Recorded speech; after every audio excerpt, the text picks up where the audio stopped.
privilegio, es una responsabilidad muy grande, así que le pido al Espíritu Santo que sea que tome el control de todo lo que discutamos y sabemos que la palabra está viva, ¿verdad? Y la misma palabra dice que la palabra es como una espada de dos filos que va y hace el trabajo que tiene que hacer y va para allá, pero también va para acá, así que yo también estoy ready para, ¿verdad?, aplicar todo lo que compartamos, pero sabemos que no regresa atrás vacía y yo estoy segura, y hacer mi oración, que el Señor haga lo que tenga que hacer en nuestras vidas y que no salgamos de aquí como llegamos, sino que el Señor pueda seguir trabajando, ¿verdad?, en nosotros hasta perfeccionarnos. Así que quiero comenzar comentándoles que yo he titulado esta reflexión Viaje a contracorriente. Ahí pueden ver el título y la porción, y yo quería empezar preguntándoles ¿a cuántos de ustedes les gustan los deportes extremos? Levanten la mano si hay alguien aquí atrevido.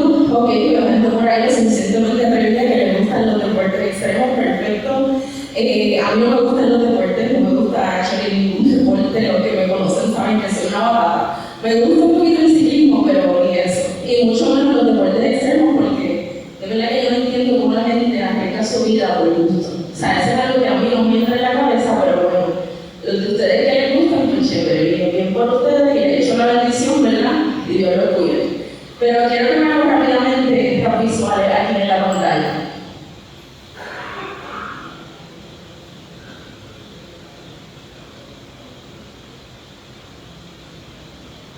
¿Cuántos de ustedes saben qué deporte es este? Rafting. Hay que analizar con el deporte, muy bien. Rafting en kayak. Esto se llama rafting en kayak. Yo quiero que nunca jamás en mi vida de tener que estar en esa posición. Pero ese deporte hay gente que se monta en un kayak y se lo mete que se revuelve porque quiere. No lo entiendo, ¿verdad? Pero se llama rafting en kayak. Y yo quiero que por un momento ustedes se imaginen que ustedes son esa persona que está ahí estropeando por su vida, remando contra esa corriente bestial, ¿verdad? Dándolo todo, probablemente un poco nervioso y asustado, pero con la adrenalina, ¿verdad?, en high. Así que imagínate que tú eres esa persona y tú estás ahí kayakeando, dándolo todo, luchando, y tú sabes que es una situación difícil y que no todo el mundo se atreve a hacer eso, y sin embargo tú estás ahí metido, remando con la cabeza, ¿verdad?, enfocada y la vista enfocada en esa meta, y aunque en cualquier momento esa ola pueden venir a derrumbarte, tú estás, mira, valientemente metiéndole, ¿verdad? Así es nuestra vida cristiana en muchas ocasiones, ¿verdad? Nosotros, como cristianos, y esto lo hablábamos, no sé si se acuerdan de la reflexión que compartimos en noviembre del año pasado cuando hablábamos de los extraterrestres y de cómo nosotros éramos, ¿verdad?, diferentes al resto. Pues un poco el mismo mensaje, ¿verdad?, de que nosotros como cristianos estamos tratando de ir en una dirección, ¿verdad?, en una dirección hacia ese cumplimiento de la promesa, esos propósitos que Dios tiene para nosotros, y sin embargo, ¿qué nos viene de frente? Nos vienen mil corrientes del mundo, ¿verdad?, que son totalmente contrarias a lo que Dios espera de nosotros, valores, principios que son contrarios a lo que Dios espera que nosotros podamos cumplir, y esas son corrientes a las que nosotros nos tenemos que enfrentar todos los días, ¿verdad? Así que nos pasa igual que con esta situación que vemos aquí, y de esas corrientes contrarias que vamos a estar hablando, porque lo mismo que nos pasaba hoy les pasaba a los discípulos. Nosotros acabamos de terminar de celebrar la Semana Santa del domingo pasado, ¿verdad? Reflexionamos acerca de la vida, del ministerio de Jesús, sobre su muerte y más que eso, su resurrección, ¿verdad? Celebramos, no sé qué está pasando ahí, pero si acaso tuvimos síncrono. Pero celebramos con mucha alegría, ¿verdad?, la resurrección de Jesús. Quizás es la celebración más importante para nosotros como cristianos. Pero mi pregunta sería, después de Jesús, ¿qué? ¿Qué pasa después de que Jesús sube al cielo con este corillo de discípulos que se quedaron aquí teniendo que filtrar lo que pasaba después, ¿verdad? Y eso es un poco de lo que vamos a ver hoy. Lo que sucede después de que Jesús se fue al cielo se narra en el libro de Hechos, ¿verdad? Hechos de los Apóstoles, un libro escrito por un seguidor de Jesús que era Lucas, que también fue el que escribió el Evangelio de Lucas. Así que él escribe Hechos de los Apóstoles y narra toda la situación que sucede con los discípulos. En el primer capítulo, ¿verdad?, nosotros acabamos de leer el capítulo 5, pero vamos a dar una vuelta rápido desde el primer capítulo para un poco tener un entendimiento de qué pasó y poder entender lo que está pasando ahora en el capítulo Voy súper rápido, pero les comento. En el capítulo 1, Jesús asciende al cielo, ¿verdad? Así que esa ascensión de Jesús, pero antes de irse al cielo, Él promete que Él iba a dejar a ¿quién? Al Espíritu Santo, muy bien. Al Espíritu Santo para que sea nuestro acompañante, nuestro consolador, nuestro apoyo y ayuda hasta que Cristo venga, ¿verdad? Así que en el capítulo 2 rápidamente se cumple esa promesa, porque ¿qué pasa? ¿El día de qué? ¿De quién? De Pentecostés. Lo necesito aquí conmigo, corrido, o sea, necesito escucharlo. Es el día del Pentecostés, ¿verdad? En donde dice la palabra que los discípulos estaban reunidos unánimes y hubo, ¿verdad? Ese descenso del Espíritu Santo que el escritor lo compara, ¿verdad? Con una metáfora como si fuera llamas de fuego sobre las cabezas de todos los seguidores de Jesús que estaban allí. Así que en el capítulo 2 sucede esa día de Pentecostés. En ese capítulo 2 también se narra el primer discurso de Pedro. Así que Pedro salió súper confiado, lleno de ese Espíritu Santo y empezó. Nosotros sabemos cómo era Pedro, ¿verdad? Conocemos el personaje de Pedro, ese seguidor de Jesús que era bien intenso, bien, ¿verdad? Bien volado y bien pasional. Y Dios había puesto una palabra en él de que él iba a ser, ¿verdad?, el fundamento de la iglesia. Así que Pedro sale con mucha autoridad y habla esa palabra de Dios y dice que la gente empezó a convertirse, como más de 3,000 hombres, las mujeres no contaban ni los niños, pero por lo menos hombres, más de 3,000 empezaron a convertirse y a ser bautizados. Así que Pedro se ve de allí on fire a hacer, ¿verdad?, a cumplir esa promesa que Jesús le había anunciado. En el capítulo 3 vemos un milagro de sanidad, también a través de Pedro. No sé si se acuerdan en la palabra cuando él dice: no tengo oro ni plata, pero lo que tengo te doy, sé sano, ¿verdad?, en el nombre de Jesucristo. Así que a través de Pedro hace ese milagro como hombre cojo. Y hasta ahí estamos bien. Hasta ahí está todo chilling, está todo chévere, la corriente está tranquilita, la marea está bajita, ¿verdad? Todo está bien nice. Pero la cosa empieza a ponerse tensa, ¿verdad? Desde la segunda mitad de este capítulo 3, nosotros vemos como las corrientes contrarias empiezan a apretar y los discípulos empiezan a enfrentar oposición.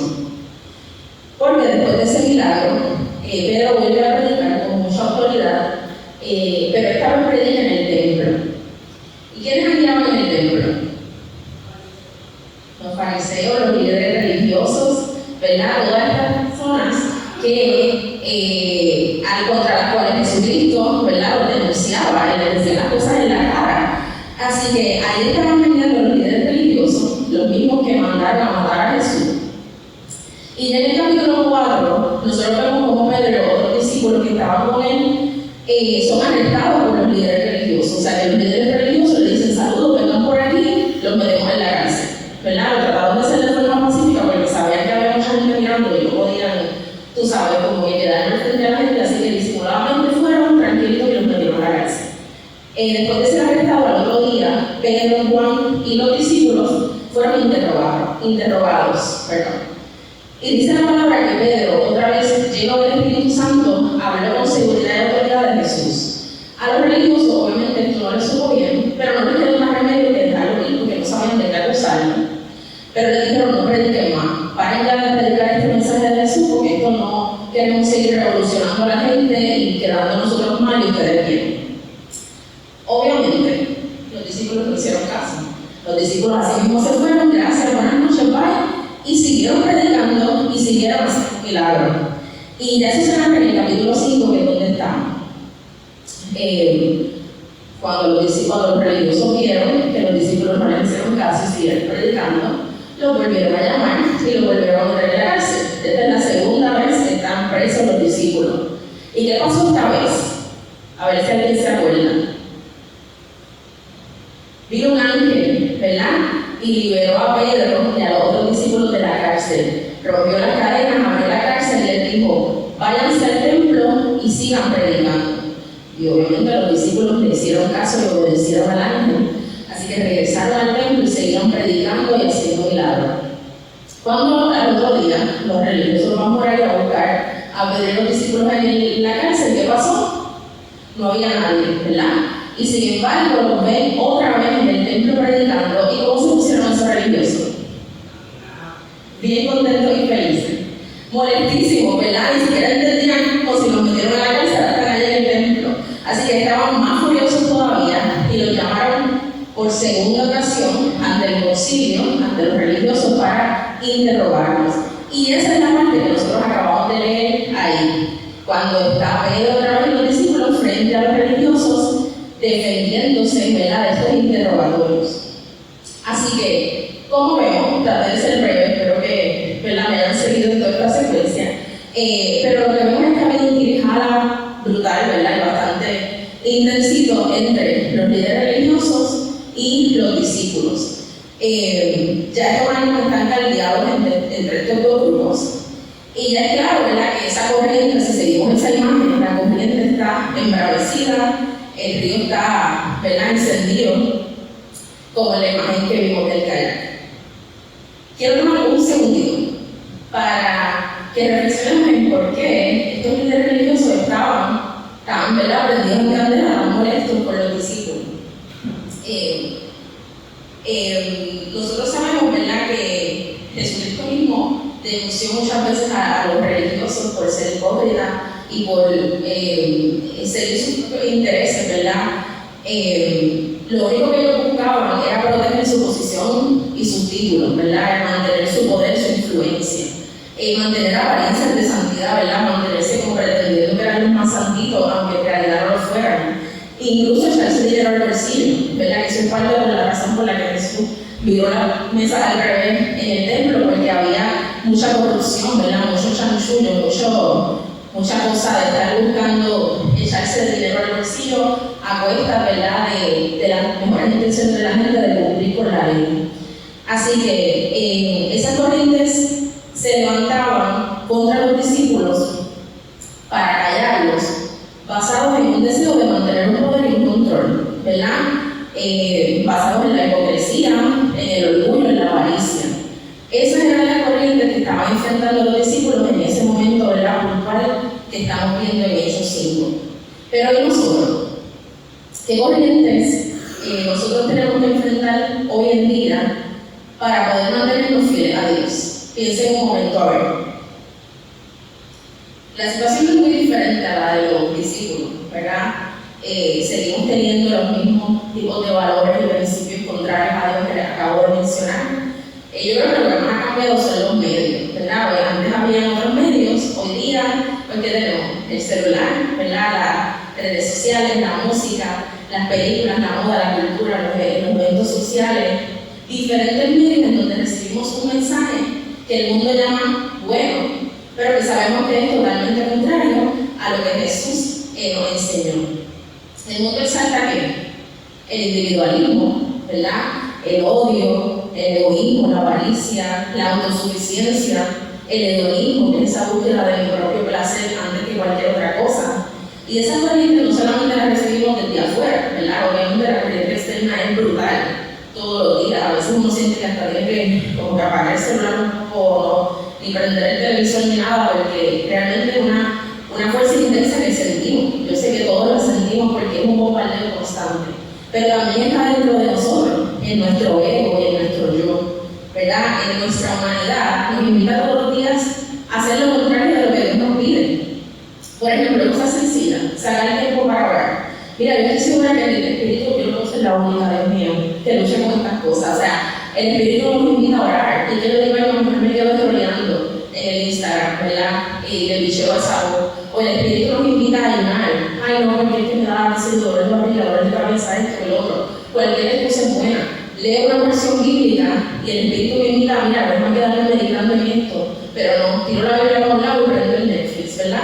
Nos pasa a todos. Es una lucha interna que llevamos. Y no es fácil, ¿verdad? El mismo Jesucristo dijo, a la verdad que nuestro espíritu tiene las mejores de las intenciones, pero nuestra carne es como débil, ¿verdad? Así que es una lucha.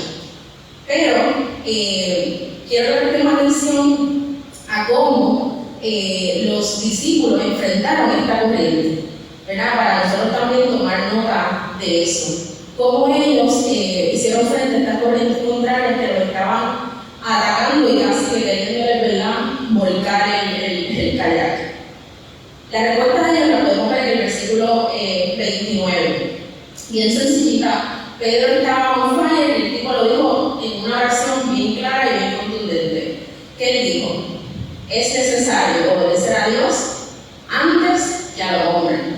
Bien chilling, bien tranquilo, tú sabes, suena como súper fácil, pero todos aquí sabemos que es súper difícil lo que él está hablando, ¿verdad? Pero en ese tiempo y en ese momento, ellos no se dejaron amedrentar ni asustar de intimidar por esas amenazas y esas presiones de los líderes, sino que hicieron como los deportistas del drafting, ¿verdad? Le metieron bien duro y lucharon contra esas corrientes para mantenerse en esa obediencia al llamado que Dios les había dado. Nosotros sabemos, quiero compartir esta porción de 1 Samuel 15-22, sabemos que a Dios le agrada nuestra obediencia, ¿verdad? Samuel dice, a Dios le agrada más que lo obedezcan y no que le traigan ofrendas. Es mejor obedecerlo que ofrecerle los mejores animales. O sea, en esta palabra vemos que a Dios le interesa muchísimo más la intención de nuestro corazón y que nosotros nos sometamos y nos rindamos a Él, nuestra voluntad a sus pies, ¿verdad? Un sacrificio total de nuestra parte, esa muerte del yo, antes que cualquier otra cosa. Eso le importa a Dios más que nosotros cumplamos con rituales, que vengamos a la iglesia y conchemos, tú sabes, check the box, fui a la iglesia, o estoy en este ministerio, check. Todo eso es importante, no estoy diciendo que no. Pero más importante que todo eso es la intención de nuestro corazón y que de verdad nosotros estemos obedeciendo a lo que Dios nos está pidiendo que hagamos a cada etapa y parte del proceso de nuestra vida. Y por eso, ¿verdad?, sabemos que la respuesta de Pedro fue más que acertada y más que agradable a Dios, porque fue una respuesta basada en la obediencia. Quiero hacer un paréntesis rapidito, ¿verdad?, para también aclarar otro punto de esta respuesta. Y es que cuando Pedro dice que es necesario obedecer a Dios antes que a los hombres, Pedro no nos está dando aquí un pase, ¿verdad?, y un permiso para que nosotros desobedezcamos las leyes del mundo. O cuando él estaba ready para irse por ahí rebelde para abajo a hacer lo que le da la gana. No, ¿verdad? O sea, fíjense que lo que dice Pedro es más importante obedecer a Dios antes que a los hombres. El mismo Jesucristo dijo al César lo del César y a Dios lo de Dios, ¿verdad? Así que a cada uno lo suyo. Jesucristo estaba queriendo decir, sí hay que respetar las leyes humanas y civiles, pero también hay que respetar las leyes divinas. Y cuando una se interponga a la otra, ¿cuál tiene que ir primero? La ley divina, ¿verdad? Dios. Esa ley de Dios, si hay un momento como este que le pasaba a los discípulos, que una cosa se enfrentaba a la otra, la ley de Dios va por encima de cualquier ley, ¿verdad?, de los hombres. Quiero que pensemos por un momento. ¿Qué cosas nos pide el mundo que nosotros obedezcamos que van en contra de la ley de Dios? Piensen. ¿Cuántas veces tú y yo estamos en una encrucijada en donde tenemos que tomar una decisión de hacer las cosas como le agrada a Dios o seguir la corriente del mundo, de la gente de nuestro alrededor que nos está mirando para robarnos, para rechazarnos? ¿O en qué circunstancia tú has estado en donde el mundo te pide, te seduce, te invita a que tú le sigas la corriente? Yo voy a dar un ejemplo, ¿verdad? Que no quiero entrar en política ni nada, pero creo que estamos viviendo unos tiempos bastante contundentes y difíciles. Sabemos que nuestra situación actual ahora mismo en términos de política está bien complicada y tenemos unos líderes, ¿verdad?, políticos y de otras fuentes de influencia económica y demás, que solo para poner un ejemplo, están incitando e invitando a las personas a tener el rechazo, ¿verdad?, y odio en contra de los extranjeros, ¿verdad? Y eso es algo que hemos vivido en los últimos meses. Nuestra iglesia ha sido más que responsable en movilizarse, ¿verdad?, y ir por la comunidad, conectar, ¿verdad?, y coordinar con personas que están, ¿verdad?, asustadas, intimidadas y sufriendo toda esta situación de esta persecución en contra de los extranjeros. Pero ¿qué nos dice Jesús y qué nos enseña Jesús y muchísimas otras partes de la Biblia acerca del trato a los extranjeros?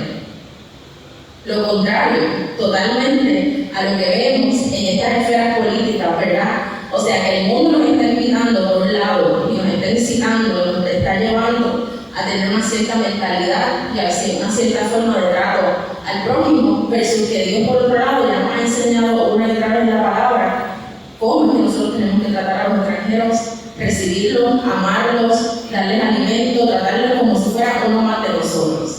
Así que solo un ejemplo de cómo podemos ver que hoy día las leyes del mundo nos invitan y nos incitan a hacer unas cosas, pero Dios ya nos ha dicho claramente cómo es que nosotros tenemos que actuar y comportarnos. Y es difícil, ¿verdad? Es difícil remar contra esta corriente, pero podemos lograrlo. Y yo creo que nosotros todos, de alguna manera u otra, lo hemos logrado. Cuando, en vez de mentir, nosotros decidimos ser honestos, nosotros estamos luchando contra la corriente y remando en contra de esa corriente. O cuando alguien nos viene con un chistecito, ¿verdad? Y a veces le decimos, mira, mejor habla directamente con la persona para no seguir regando el gallinero, nosotros estamos remando en contra de la corriente. O cuando alguien nos hace mal, un mal a nosotros, y nosotros decidimos incluso contra nuestra propia voluntad perdonar, nosotros estamos remando en contra de la corriente. ¿Cuándo quieren seguir remando en contra de la corriente en la mañana de hoy? Muy bien, gracias. Hay gente por ahí que está ready conmigo. Muy bien.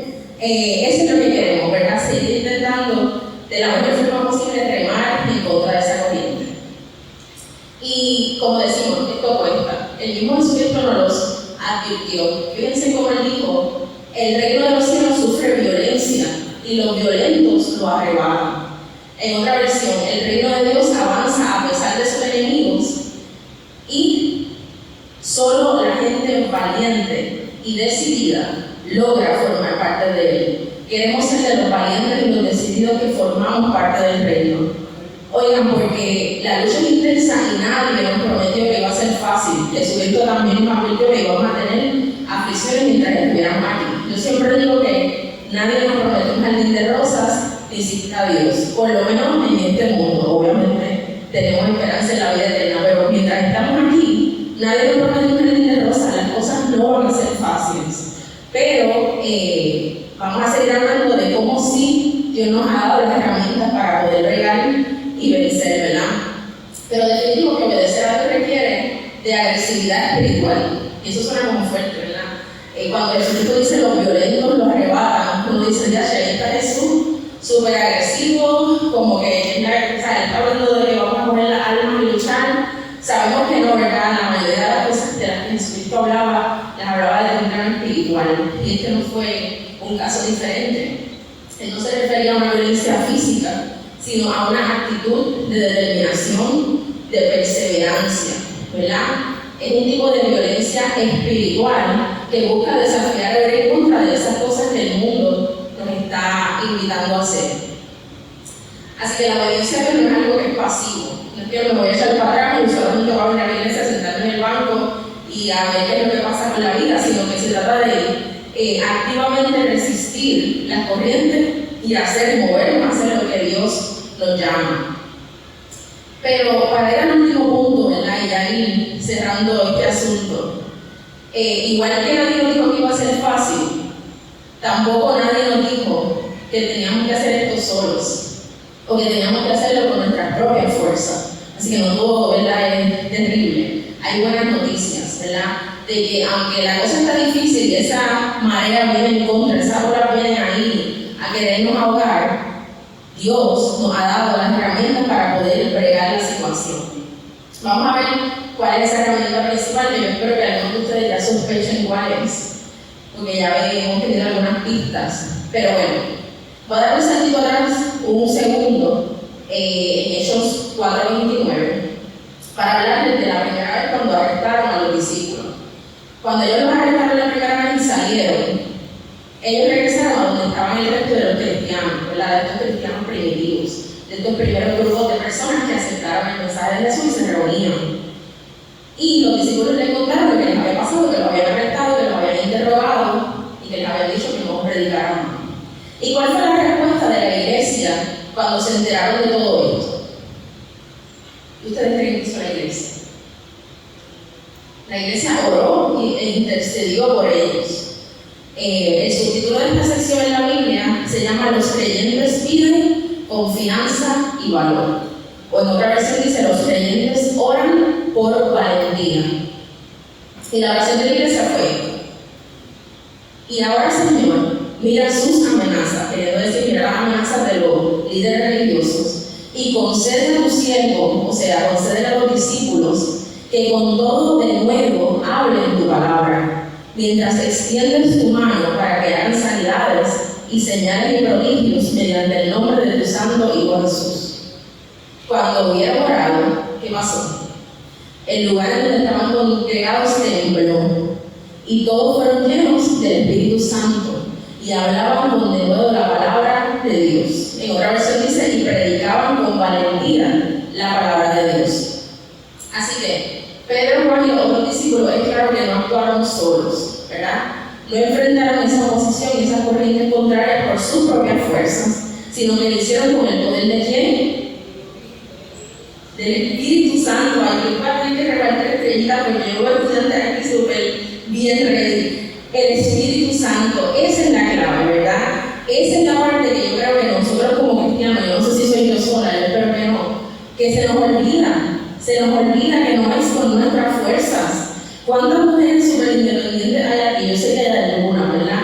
Que sea por la razón que sea, hemos tenido que, mira, agarrar el control. Yo soy una que yo necesito tener el control y necesito saber que yo puedo hacerlo, y yo también soy arquitecta / planificadora, o sea que yo monto el muñequito y quiero que esto pase primero, esto después, y le cuesta a uno soltar el control, le cuesta a uno confiar en que Dios Todopoderoso es el que sabe mejor que yo. Yo quiero saber mejor que Él, yo quiero tener el control y yo me creo que yo puedo lidiar con todo, pero la realidad es que no podemos, o sea, no podemos. Lamentablemente eso nos lleva a frustrarnos, a darnos contra 20.000 paredes, ¿verdad? Y a terminar todo entusiasmado, que porque queremos luchar en contra de Dios o hacer las cosas de nuestra manera sin permitir al Espíritu que sea el que se meta y organice todo, ¿verdad? Por favor, hagan que sea que sí, para yo saber que no soy la única que papelonea de esa manera. Muy bien, gracias. Gracias por el apoyo. Eso es lo que nos pasa, se nos olvida que no es con nuestras fuerzas, sino con la del Espíritu Santo. Así que, para cerrar, ¿verdad? Yo creo que el llamado de esta mañana es que nosotros sigamos ese ejemplo de los discípulos, de presentarnos en oración a Dios y de pedirle que Él sea el que nos dé la valentía y nos dé la fuerza de ¿quién?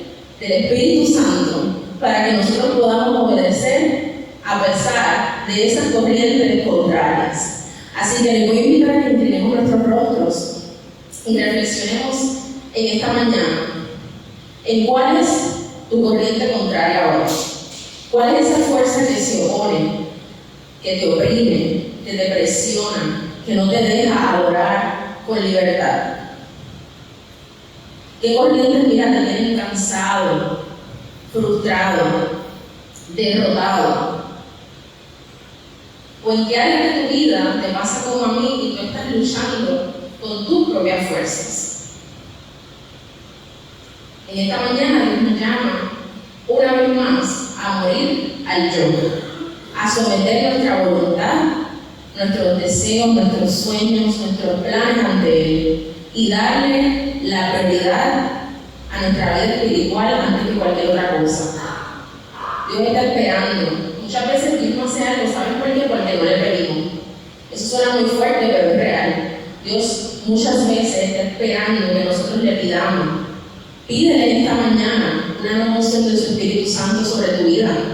Él está más que deseoso, con el trono de la gracia abierto y disponible para que tú le pidas y tú reconozcas que le necesitas y le pidas de esa gracia y de esa unción en esta mañana. Dios está más que dispuesto. Los que no nos movemos somos nosotros, por nuestro orgullo, por nuestras dudas, nuestra falta de fe, nuestra dejadez, nuestra irresponsabilidad, somos nosotros. Dios está mirando todo el tiempo, esperando, y no necesitamos intermediarios, eres tú y Dios. Así que te invito a que esta mañana tú le pidas al Señor sin miedo, en una actitud de arrepentimiento, de humillación y de total dependencia de Él, que sea Él que una vez más derrame sobre tu vida a su Espíritu Santo para que tú puedas vencer. Cada una de nuestras corrientes es diferente dependiendo de lo que estamos viviendo, pero el Dios es el mismo, con el mismo compromiso, un mismo Dios de oportunidades. Así que te voy a pedir que en esta hora tú te presentes delante del Señor y en humillación, reconociendo que le necesitas.